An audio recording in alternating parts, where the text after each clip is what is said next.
নমস্কার বন্ধুরা, সবাই কেমন আছো? আশা করি সবাই খুব ভালো আছো।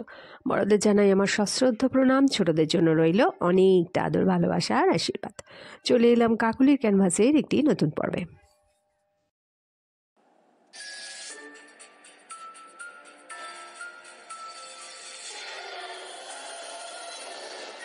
তো এমনও অনেক ঘটনা ঘটেছে যারা প্রচণ্ড পরিমাণ বিশ্বাসী নয়, ভূতকে একদমই বিশ্বাস করে না, তারাও কিন্তু এমন কিছু কিছু ঘটনার সম্মুখীন হয়েছে। এই সব নিয়েই আলোচনা করতে করতে আজকে আমি চলে এসেছি শুভ্রা আর তপতি দুই বোনের একটা ভয়ঙ্কর অভিজ্ঞতা। তপতি আর শুভ্রা দুজনে 1 বছরের ছোট বড় দুই বোন। ছোটবেলাতে মামার বাড়ি প্রায়ই যেত, কিন্তু একটা টাইমের পর ওদের যখন স্কুল শুরু হয়ে গেছে, ওদের যখন স্কুলের পড়া চালু হয়ে গেছে, যথারীতি বাড়ির প্রচণ্ড চাপে, বাড়ির কাজের চাপে, ওদের পড়াশোনার চাপে ওদের মা বাবা আর ওদের সঙ্গে কোনোদিন অনেক বছর ওরা আর মামার বাড়ি যেতেই পারেনি। এবার একটা সময় এসেছিল যখন ওর দিদা মারা গিয়েছিল, যখন ওর মামার বাড়ি থেকে খবর এসেছিল, তখন আর 1 সেকেন্ডও সময় নষ্ট না করে ওরা ঠিক করেছিল ওদের বাবা মায়ের সাথে মামার বাড়ি যাবে, সে যতই ওদের পড়ার চাপ থাক বা কাজের চাপ থাক। তো যে সময় ওরা গিয়েছিল সেই সময় তপতি আর শুভ্রা দুজনের বয়স ছিল 14 এবং 15 মিলে মামার বাড়িতে গিয়েছিল এবং গিয়ে দেখলো মামার বাড়ি ভর্তি লোকজন হই হই করছে। তো ওর মামার বাড়ি বহরমপুরে। গিয়ে ওরা যা দেখেছিল সেটা দেখে ওদের খুবই মন খারাপ হয়ে গেছিল। শুধু ওদের বাড়িতে শোকস্তব্ধ নয়, সারা পাড়া যেন শোকস্তব্ধ হয়ে গেছে। কারণ ওর দিদিমা ছিল পাড়ার মধ্যে এমন একজন ব্যক্তি যিনি বাড়ির প্রতিটা বাড়িতে, প্রতিটা ঘরে একদম নিজের লোকের মতো ছিলেন। তো দিদিমা চলে যাবার পর সবাই যে যার জায়গায় চলে গেল। অনেকে মামারা দূর দূর থেকে যারা এসেছিল, যাদের হয়তো প্রচণ্ড কাজের চাপ, তারাও বেরিয়ে গেল। শুধু রইল ওর 2 মামা এবং ওর মা এবং তার মায়ের 1 বোন, মানে 1 মাসি। বারে হলো কি, যখন ওরা দোতলার ঘরে গেল, ওদের থাকার ব্যবস্থা করে দিল, তখন ছোটবেলার কথা মনে পড়ে গিয়েছিল। কারণ ওই দোতলার ঘরেই ওরা মামারা মাসিরা সবাই মিলে খুব মজা করতো ছোট। আর নিচের ঘরে মা মাসি এরা সবাই ছিল, আর মামারা ছিল ঠিক তার নিচেরই একটি পাশের ঘরে। কাজেই দোতলার যে ওপরে একটাই ঘর ছিল, তার সঙ্গে বিশাল বড় ছাদ ছিল। ওই দোতলার ঘরটায় শুধু তপতি আর শুভ্রাকেই শুতে দেওয়া হয়েছিল। তো ওরা খেয়ে দিয়ে উঠে বলছে রাত্রিবেলাতে শুতে চলে এসছে। এবারে বলছি কি, ওদের ঘরের একটু বর্ণনা দিয়েছে তপতি আর শুভ্রা। তপতি শুভ্রা বলেছে যে ওপরে একটা কাঠের বিশাল আলমারি আছে, যার ওপরে 2টো পাল্লা কাঁচ দিয়ে, যার জন্য ভেতরে দিদার জামা কাপড়, দাদুর জামা কাপড় সব দেখতে পাওয়া যায় বাইরে থেকে। আর নিচেরটা কাঠের চাপা দেওয়া, এটার ভেতরে ছিল ওদের সেই পুরনো আমলের বাসন কোসন। তো যাই হোক, অনেক বছর যেহেতু পেরিয়ে গেছে সেহেতু ওই সবগুলো আর ছিল না, কিন্তু মোটামুটি আলমারিটা বহুদিন যাবৎ আটকানোই ছিল।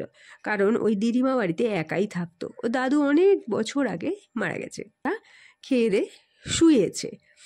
এরপরে তপতি বলছে যে যখন মশারি টশারি টাঙিয়ে ওরা বিছানায় শুয়ে আছে, ঘরে একটা ডিম আলো জ্বলছে। বলছে রাত্রির তখন কটা ওদের ঠিক খেয়াল নেই, সবে ঘুমটা পাচ্ছে, একটু একটু ঠান্ডা ঠান্ডা পড়েছে এমন সময়, মানে না গরমকাল না শীতকাল, মানে এরম একটা সময় আর কি। জাস্ট কালী পুজোটা, ভাইফোঁটাটা মিটেছে তারপরে। তো ওরা একটু একটু করে ঘুমের চেষ্টা করছে। হঠাৎ সশব্দে খটখট খটখট করতে করতে ওই যে কাঠের আলমারিটা ছিল, ওটা 2টো ডালা খুলে গেল, নিচের 2টো ডালা, ওপরটা কিন্তু না। তো ওরা এত জোরে ওই আওয়াজটা পেয়েছে, তপতি বলছে খটখট খট করে পাল্লা 2টো খুলে গেল।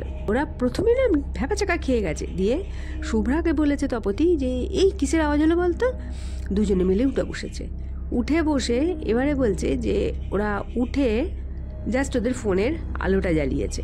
আলোটা জ্বালিয়ে ওরা দেখছে যে কোথায় কিসের আওয়াজ হলো। কারণ আওয়াজটা ভালো মতো যদি শুনে দেখতে যায়, তাহলে ওদের নিচে নেমে, বিছানা থেকে নেমে ওদের সুইচ বোর্ডের কাছে গিয়ে ঘরের আলোটা জ্বালতে হবে। তো আলো জ্বালা অবধিও না করে ওরা বিছানায় বসেই আলো ফেলে ফেলে দেখছে যে ওই যে কাঠের আলমারিটা আছে, ওটা 2টো ডালা খুলে গেছে।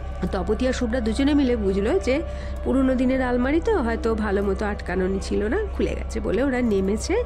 নেমে বলছে সুইচ বোর্ডে আলোটা ছিল, আলোটা জ্বালিয়েছে। আলোটা জ্বালিয়ে ওরা ওই আলমারির যে পাল্লা 2টো ভালো করে চেপে দিয়েছে। আর দেখলো যে তালা দেওয়া ছিলই না, এমনি জাস্ট চেপে আটকানো ছিল। তো কিন্তু যখন ওরা ঢুকে ওটাকে টানাটানি করেছিল খুলতে পারেনি, তো ভেবেছিল যে অনেক বছর ধরে হয়তো ওটা আটকানো আছে, ওই জন্য খুলে যাচ্ছে না। কিন্তু তখন খুলে যাবার পর দেখলো যে কোনো তালা দেওয়া ছিল না, এমনি আটকানো ছিল। তো করলো কি, ওরা আবার ভালো করে চেপে দিয়ে টেনে টেনে দেখলো যে না, সত্যি আর খোলা যাচ্ছে না, বলে শুয়ে পড়লো। বলছে 10 মিনিট কি 15 মিনিট হয়েছে, আবার ওরম শব্দে ওটা খুলে গেছে। তখন দুজনে মিলে উঠে বলছে যে কি করা যায় বলতো, এই রাত দুপুরে কি নিচে গিয়ে চাবি আনবো কারোর থেকে, নাকি মামাদের কাছ থেকে চাবি নিয়ে আসবো, না কি করবো বলতো। তখন বলছে ছেড়ে দে, ও খুলে যায় যাকে, আমরা এবারের মতো আটকে দিই, ও খুলে যায় যাকে, বলে ওরা ওটাকে করেছে কি চেপে আটকে একটা ছোট টুল ছিল, টুলটাকে ওতে ঠ্যাসান দিয়ে দিয়েছে। বলছে ওই টুলটায় দিদা বসে রান্না করতো, তো টুলটা মানে কি কাঠের কি জানি, খুব ভারী টুল। এবার বলছে ওই টুলটাকে ঠ্যাসান দিয়েছে যাতে না ওটা খোলে, দিয়ে ওরা শুয়ে পড়েছে। বলছে আবার ঠিক 10 থেকে 15 মিনিট হয়েছে, টুলটা পড়ে গেছে এবং ওটা সশব্দে আবার খুলে গেছে।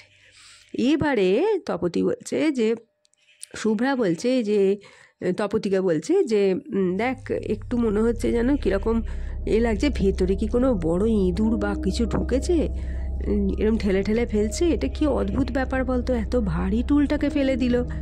তো বলছে শুভ্রা তপতি দুজনে বলছে যে ওদের প্রথমে এরকম এই জিনিসটাকে কোনো অস্বাভাবিক ঘটনা বলে মনেই হয়নি। তো বলে যাকে যা পড়ে গেছে, ছাড়তো, ও যেমন আছে থাক, বলে ওরা শুয়ে পড়েছে। বলছে ওইটা তো খোলা অবস্থায় পড়ে আছে, এত অবধি তো ঠিকই ছিল, হতেই পারে হয়তো ভেতরে কোনো কারণে, মানে সায়েন্স খুঁজছে আর কি।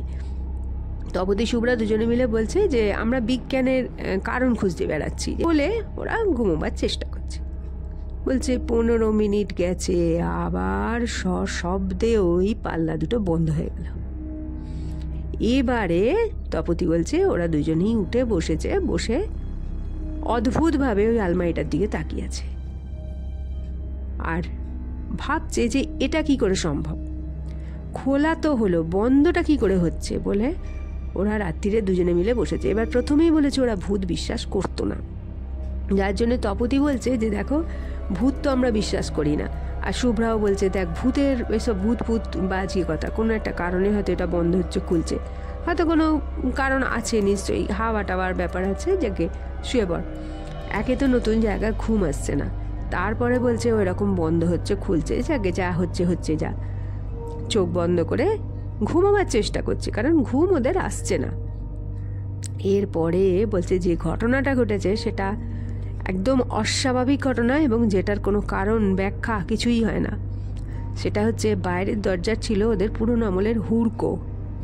হুড়কো মানে জানো কি, মানে অনেকে দেখেছো হয়তো, অনেকে দেখোনি। হুড়কো হচ্ছে যে দরজার দুপাশে কাঠের দুটো এমনভাবে খোপ করা থাকবে, তার মাঝখান দিয়ে একটা কাঠের মোটা চ্যাপটা লাঠি মতো ওই দুটো গর্তের মাঝখান দিয়ে যাবে, এরকম এটাকে বলে হুড়কো।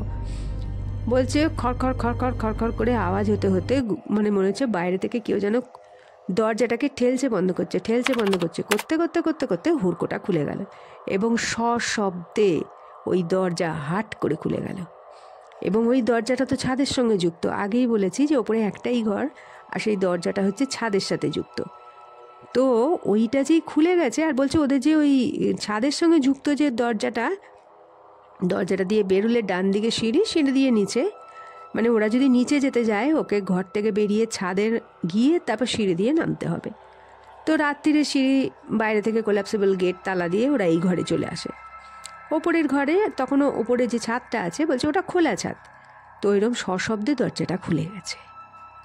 এইবারে শুভ্রা তপতি বলছে যে রাত্রির বেলায় ছাদের দরজা হাট করে খোলা, এখন ছাদে যদি কেউ উঠেও থাকে তাহলে তো সে সরাসরি ঘরে ঢুকে পড়বে, বলে ওরা করেছে কি নেমেছে দরজাটাকে বন্ধ করবে বলে। শুভ্রা তপতি দুজনেই বলছে দুজনে একসাথে নেমেছে, কিন্তু ওরা ভয় পায়নি, কারণ ওদের মনে তো বলেই দিয়েছি প্রথমে, ওরা ভূত নিয়ে কখনো বিশ্বাসও করেনি, আর কোনোদিন দেখেও নি, আর কারোর কথা শুনেও নি। তো আস্তে আস্তে বলছে দুজনে মিলেই পা টিপে টিপে নেমেছে। ঘরে কিন্তু অন্ধকারই আছে, ওই ডিম আলোই জ্বলছে, ঘরের আলো কিন্তু জ্বলেনি। বলছে প্রথমে তপতি যাচ্ছে, পেছনে শুভ্রা যাচ্ছে। গিয়ে ওরা ভয় পাচ্ছে যে কোনো চোর ছেঁচোর কি দরজা ধাক্কা দিয়ে দিয়ে জানে দুটো মেয়ে ওপরে শুয়েছে। তো এই ভেবে ওরা করেছে কি পা টিপে টিপে টিপে টিপে দরজাটার একদম সামনে না গিয়ে একটু দূরে দাঁড়িয়ে আগে দেখছে যে ছাদে কেউ আছে কিনা। তো ওরা দরজা দিয়ে বলছে পরিষ্কার ওরা দেখতে পাচ্ছে যে ছাদে ওদের দরজা থেকে প্রায় 20 থেকে 30 হাত দূরে ছাদের যে কর্নার, সেই কর্নারে ওদের দিদিমা দাঁড়িয়ে আছে। এবং এটা দেখে প্রথমে ওরা নিজের চোখে বিশ্বাসই করতে পারেনি, কারণ ওরা এক মুহূর্তের জন্য ভেবে নিয়েছিল দিদিমা আছে বোধহয়, বেঁচে আছে। কিন্তু পরক্ষণে যখন ওদের সম্বিত ফিরল, ওরা নিজেরাই চমকে গিয়ে বলছে সেটা কি করে সম্ভব, বলে দুজনে মিলে বলছে চোখকে বিশ্বাস করতে পারবে না, নিজেরা একজন দেখে দুজনে মিলে দেখেছে দিদিমা দাঁড়িয়ে আছে। এইবার ওরা না পাচ্ছে দরজা দিয়ে বেরোতে, না পাচ্ছে ঢুকতে। এমন একটা পজিশনে ওরা স্টিল ওখানে দাঁড়িয়ে, সারা গায়ে ওদের লোম প্রায় খাড়া হয়ে গেছে এবং নিজের চোখকে বিশ্বাস করতে পারছে না।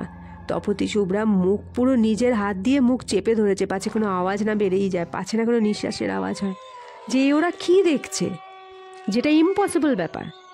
ওরা আস্তে আস্তে বলছে কিছুক্ষণ তো নড়তেই পারেনি, তারপরে আস্তে আস্তে পা টিপে টিপে এসে কোনো রকমে বিছানায় উঠে বসে জাস্ট ঠকঠক করে কাঁপছে। এবং ওরা নিজেদের মধ্যে কোনো কথাও বলতে পারছে না, দুজনে খালি দুজনের মুখের দিকে তাকিয়ে বসে আছে। এরপরে এইরকম পজিশনে কতক্ষণ গেছে ওরা জানে না, খালি দরজাটার দিকে তাকিয়ে দেখছে যে দিদিমা ঢুকছে কিনা। এবং সেটা যদি হয় তাহলে বোধহয় ওরা অজ্ঞান হয়ে যাবে। প্রায় 1.5 ঘন্টা এইভাবে বসে কেটে গেছে।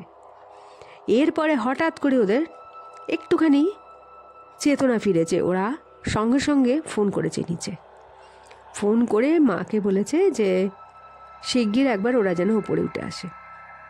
তো ওদের মায়েরা আস্তে আস্তে যেটুকুনি সময় ছিল সেই সময়টাও ওদের কাছে মনে হচ্ছে যেন একটা বিশাল সময় ধরে ওরা বসে আছে এবং হাত পা নাড়াতে পারছে না, ভয়ে কেমন একটা যেন হয়ে গেছে। কিসের যে ভয় সেটা বুঝতে পারছে না, কিন্তু খুব ভয় পাচ্ছে। এরপরে কিছুক্ষণ বাদে ওদের মা, মামারা, তারপরে মাসি সবাই মিলে আলো নিয়ে এসে, টর্চ নিয়ে এসে ওদের ভেতরের দিকে তালা দেওয়া ছিল সেটা খুলেছে। আবার এরা তখন বাইরের দিকে গেছে, আলো টালো ফেলেছে, নিচে থেকে ছাদের আলো জ্বালিয়েছে। তারপরে ওরা আস্তে আস্তে গিয়ে আগেই দেখছে যে ওই যেখানে দাঁড়িয়েছিল সেখানে কিছু আছে কিনা। তো দেখলো না, জায়গাটা পুরো ফাঁকা। এবার দুজনেই দুজনের মুখের দিকে তাকিয়েছে। শুভ্রা বলছে আমি দেখছি যে সত্যি কি আমি দেখেছিলাম। ওরাও গিয়ে গেটটা খুললো, খুলে ওরা এসে কি হয়েছে করে সবাই বললো কি হয়েছে রে, কি সমস্যা হয়েছে। তো ওদের মুখে সমস্ত ঘটনা শুনে ওদের মামারা, মাসিরা, মায়েরা বললো তোর ওসব কিচ্ছু নয়, তোরা হয়তো দিদার কথা খুব ভেবেছিস তাই তোরা এরকম দেখেছিস, তো যা তোরা নিচে গিয়ে শুয়ে যা, আর ওপরে মামাদের পাঠিয়ে দিচ্ছি বলে ওর মামারা চেঞ্জ করে নিল জায়গাটা। নিচে যাওয়ার পর ওরা মাসি মাকে অনেকবার করে বললো যে ওরা কিন্তু দুজনে মিলে কখনো ভুল দেখেনি। সকালে যথারীতি পাড়ার প্রচুর লোকজন এলো, তার মধ্যে ঝুমা বললে একজন আসতো যে ওর দিদিমাকে দেখাশুনো করতো এবং সে দিদিমার কাছে প্রায় রাত্রিরে থাকতো। তো ওই ঝুমা আসার পর যখন সব ঘটনা বলেছে, ঝুমাও গল্প করছে, বিভিন্ন কথা বলছে, দিদিমার কথা বলছে। বলতে বলতে ঝুমা বলল যে হ্যাঁ, এই তপতী দিদি আর শুভ্রা দিদির কথা দিদা খুব বলতো যে কবে আসবে, সেই মেয়ে দুটো কোন ছোটোবেলায় এসেছে, তো এই আলোচনা করতো। দেখো গিয়ে এখনও হয়তো তোমাদের দেখে গেছে রাত্রিরে একবার এসে। তো ঝুমারই একটা কথাই যেন ওদের কাছে মানে বেদ বাক্যের মতো মনে হলো, সত্যিই বোধহয় সেটাই ঘটেছিল। তো তপতী শুভ্রা আজকে বলল যে ওদের আজও বিশ্বাস যে সেই দিন রাত্রিরে দিদাই এসেছিল ওদেরকে দেখতে, এবং ওরা প্রচণ্ড পরিমাণ ভয় পেয়ে গেছিল দিদাকে দেখে, কিন্তু সেটা ওদের পাওয়াটা হয়তো উচিত হয়নি। কিন্তু যাই হোক, হঠাৎ করে এটা ঘটনাটা ঘটেছিল। তো আজকে ওদের অভিজ্ঞতা তোমাদের সাথে শেয়ার করলাম। আশা করি তোমাদের ভালো লাগবে। ভালো লাগলে একটা লাইক করে দিও, শেয়ার করো, কমেন্ট করো, আর অবশ্যই কাকলির ক্যানভাস চ্যানেলটিকে সাবস্ক্রাইব করে নেওয়ার জন্য অনুরোধ রইল। পরের দিন আবার হাজির হয়ে যাচ্ছি নতুন কোনো ঘটনার সাথে। ততক্ষণের জন্য সবাই খুব ভালো থাকো, আনন্দে থাকো, কাকলির ক্যানভাসের সাথে থাকো। নমস্কার, ধন্যবাদ। আমার সমস্ত ভিউয়ার্সে জানাই অন্তর থেকে অজস্র ধন্যবাদ। এবারে বলবো তাদের কথা যারা আমাকে আগের পর্বে কমেন্ট করেছো। তারা হলেন মায়া সরকার এবং শিব মুভিজ। তোমাদের অন্তর থেকে অজস্র ধন্যবাদ এবং ভালোবাসা জানাই।